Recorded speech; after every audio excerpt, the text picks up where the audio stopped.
আজকে আমার বিষয় লক্ষ্মণের মা মহাশ্বেতা দেবী রচিত।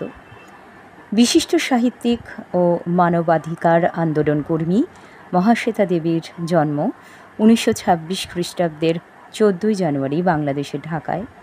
তার পিতা মনীষ ঘটক কবি, সাহিত্যিক, প্রাক্তন বর্তিকার সম্পাদক।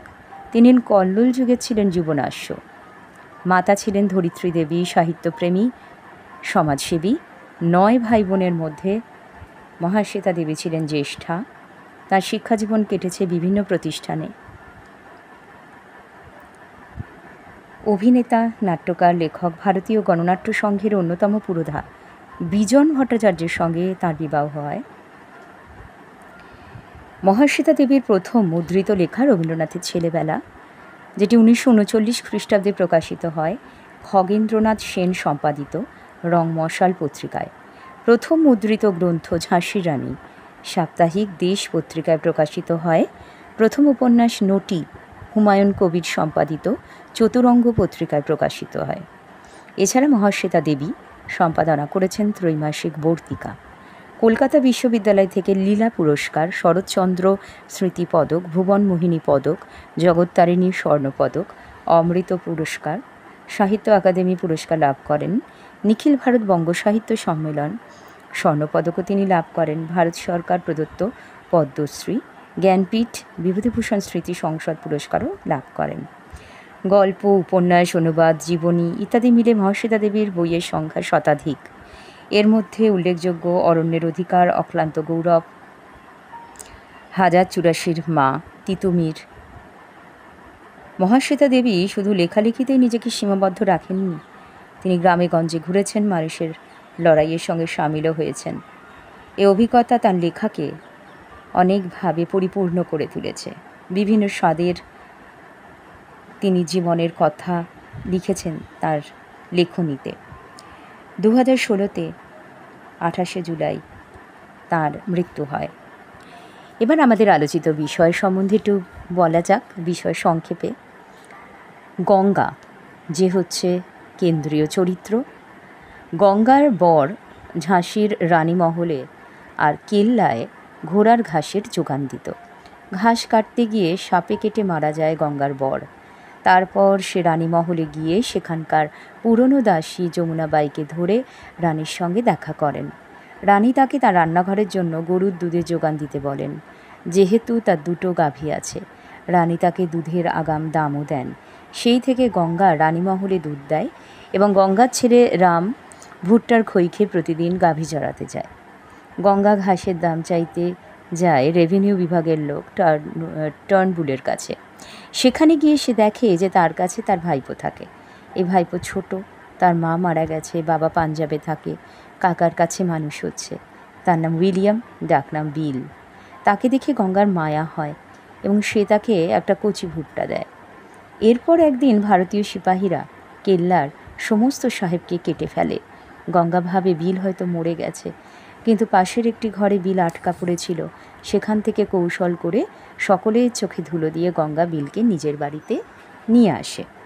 বিলকে যাতে কেউ চিনতে না পারে সেজন্য গঙ্গা ও তার ছেলে রাম তার মুখে রং মাখিয়ে দেয়। রাম তার পিসির বাড়ি থেকে তার বাবা টাট্টু ঘোড়াটা নিয়ে আসে।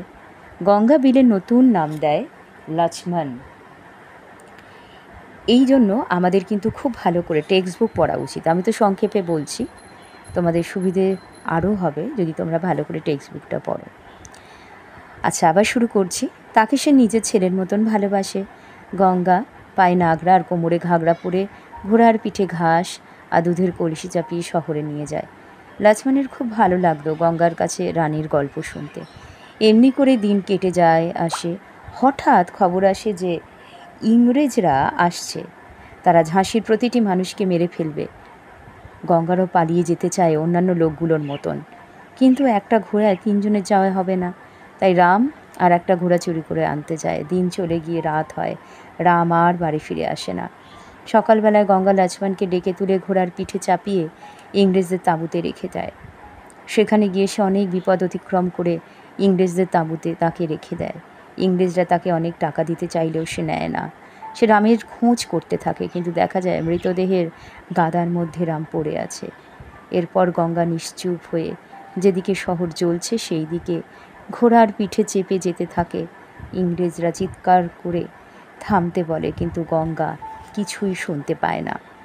বেশ কিছু শব্দার্থ তো এখানে রয়েইছে অনেকগুলো, যেমন উপোস নাকে থাকা, চলি ঘাগরা, কেল্লা দুর্গ, মকাই ভুট্টা, খানসামা পদস্থ ব্যক্তির ভৃত্য, চাপরাশি, পেয়াদা, বরকন্দাজ বন্দুকধারী সিপাহী, বলওয়া বিদ্রোহ, সহিস ঘোড়ার পরিচারক, মুড়িসুরি ঢাকা দেওয়া, নেতি অবসন্ন হয়ে, চাঁদনি রাত, জ্যোৎস্না রাত, প্রতিশোধ বদলা, সর্বনাশ, ভয়ঙ্কর বিপদ, পিদিম প্রদীপ, জেব পকেট, দোভাষী যে দুটি ভাষায় কথা বলতে পারে, বকশিস পুরস্কার, এছাড়া অনেক অনেক আছে।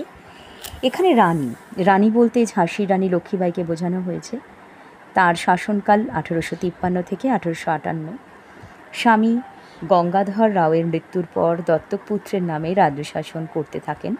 পরে ঝাঁসি উদ্ধারের জন্য উনি 1857 খ্রিস্টাব্দে সিপাহী বিদ্রোহে বিদ্রোহী পক্ষে যোগদান করেন এবং ইংরেজদের বিরুদ্ধে অস্ত্র ধারণ করেন। 1858 খ্রিস্টাব্দে গোয়ালিয়া যুদ্ধক্ষেত্রে তিনি প্রাণ ত্যাগ করেন। সারেঙ্গি ঝাঁসির রানী লক্ষ্মীবাঈয়ের ঘোড়ার নাম। ঘোড়াটি রানীর খুব প্রিয়। এই ঘোড়াটি রানীকে অনেকবার যুদ্ধক্ষেত্রের মাঠে বিপদ থেকে বাঁচিয়েছিল। রানী নীল পোশাক পরে এই সারেঙ্গির পিঠে চড়ে যুদ্ধ করেন। শকুন এক ধরনের শিকারী পাখি, একে লুপ্তপ্রায় পাখি বলা যায়। এরা পচা গলা জীবজন্তুর মাংস খেয়ে বাঁচে। এছাড়া অনেক আছে, কিন্তু আমি এটাই বললাম। এবার একটু আলোচনা করব সেটা হচ্ছে কয়েকটা এক্সট্র্যাক্ট। সব তো বলা সম্ভব নয়, যেটা ইম্পর্ট্যান্ট সেটা বলি। গঙ্গার বাড়ি যেতে হলে লছিমতাল ঘুরে যেতে হয়। গঙ্গা কে, গঙ্গার বাড়িটি কেমন, রেভিনিউ বিভাগের সাহেবটির নাম কি, সাহেবটি কোথায় থাকতো, তার সঙ্গে কে কেন থাকতো, সাহেবের সঙ্গে যে থাকতো তাকে কোথায় পাঠিয়ে দেওয়ার কথা ভাবা হয়েছিল, কোন কারণে সেখানে তাকে পাঠানো যায়নি, তার ডাকনাম কী ছিল, তার সম্পর্কে কি জানো। এটা 2018-তে এসেছিল। তো একে একে আলোচনা করি। বাংলা সাহিত্যের বিখ্যাত সাহিত্যিক লেখিকা মহাশ্বেতা দেবী রচিত লক্ষ্মণের মা গল্পে গঙ্গা হলো রামের মা। এখন সে লক্ষ্মণেরও মা। গঙ্গার স্বামী কেল্লায় রানীমা হলে ঘোড়ায় ঘাস যোগান দিত। রামের বাপ ঘোড়ার ঘাস কাটাতে গিয়ে সাপের কামড়ে মারা যায়। এখন গঙ্গা কেল্লায় দুধ দেয়, তাতে সে যা টাকা পায় তাতেই তার সংসার চলে। গঙ্গার বাড়ি লক্ষ্মীতালে, মাটি সেখানে ঢেউ খেলানো। গঙ্গার বাড়িটা পাথর আর মাটির চাপড়া, রোদে পুড়ে ঝামার মতন হয়ে গেছে। লম্বা টানা একটা ঘর, একপাশে কখানা খাটিয়া, গঙ্গা ও রাম তাতে শোয়ে। ঘরের অন্যদিকে ঘাসের ঢাল জমা থাকতো এক সময়, এখন সেদিকে গরু থাকে, দুটো গাই গরু আর বাছুর। ঘরের এক কোণে রান্নার উনুন, তাতে বসানো থাকে নাওসা। ঘরের চালে দড়ি দিয়ে বাঁধা শীতের কম্বল ঝোলানো। এছাড়া দড়ি, বস্তা, পেতলের হাঁড়ি ঝোলানো রয়েছে। লেখার জন্য এগুলোও কিন্তু উপযুক্ত নয়, আবারও বলছি, আমি শুধু সাহায্য করছি। তোমরা ভালো করে টেক্সট বুক পড়ে আমার এটা শুনে এটিকে সুন্দর করে লিখো। আচ্ছা, গয়ের আনসার। রেভিনিউ বিভাগের সাহেবের নাম টার্নবুল। সাহেবটি কেল্লাতেই থাকতেন। তার সঙ্গে থাকতো তার ভাইপো উইলিয়াম। টার্নবুলের দাদা গেছেন পাঞ্জাব, তার বৌদি মারা গেছেন, ফলে উইলিয়াম তার কাকার কাছেই থাকতো। টার্নবুল সাহেবের সঙ্গে থাকা তার ভাইপো উইলিয়ামকে তার পিসিদের কাছে কলকাতায় পাড়ি দেওয়ার কথা বলা হয়েছিল, কিন্তু বলওয়া শুরু হওয়ার ফলে সিপাহীরা ক্ষেপে ওঠে, অর্থাৎ যুদ্ধবিদ্রোহ। তখন কলকাতা অবধি যাওয়া সম্ভব ছিল না, সেই জন্য তাকে কলকাতা পাঠানো যায়নি। উইলিয়ামের ডাকনাম ছিল বিল। উইলিয়ামকে উদ্ধার করে নিজের বাড়িতে নিয়ে আসার পর গঙ্গা তার নাম দেয় লক্ষ্মণ। তাকে কালো রং মাখিয়ে সাধারণ জামাকাপড় পরিয়ে নিজের কাছে রাখে। সারা দিন সে ঘুমোয় আর রামের সঙ্গে খেলা করে, ঘরের মধ্যেই থাকে। গঙ্গা রামের মায়ের সঙ্গে সঙ্গে লক্ষ্মণেরও মা হয়ে যায়। গঙ্গা তাকে ইংরাজিতে কথা বলতে বারণ করে, কারণ সিপাহীরা বুঝতে পেরে তাকে যদি হত্যা করে দেয়, বিল গঙ্গার কথা মতোই চলে। তো তোমরা ভালোভাবে এটা অনুশীলন করো, ভালো করে টেক্সট বুক পড়ে। আবারও বলছি, আর একটা বলি, সাহেবরা চুপ করে রইল। ওই তো পড়ে আছে ওই গাদার মধ্যে, কে এখন ঘাঁটতে যায় বলো। এখানে কার সম্পর্কে কথাটি বলা হয়েছে, কোন প্রসঙ্গে কথাটি বলা হয়েছে, সাহেবরা চুপ করে রইলেন কেন, এর পরবর্তী ঘটনা লেখো। এটা তোমরা ভালোভাবেই পারবে, খুব এটা সহজ। লক্ষ্মণের মাতে গঙ্গা চরিত্রটা একটু বলে নিই। মহাশ্বেতা দেবীর লেখা লক্ষ্মণের মা গল্পের কেন্দ্রীয় মূল চরিত্র হচ্ছে গঙ্গা। সে বুদ্ধিমতী মহিলা।